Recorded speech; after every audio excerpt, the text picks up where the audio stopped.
Hey, I looked into Islamic banking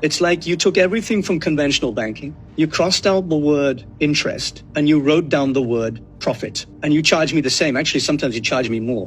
So what's so ethical about that?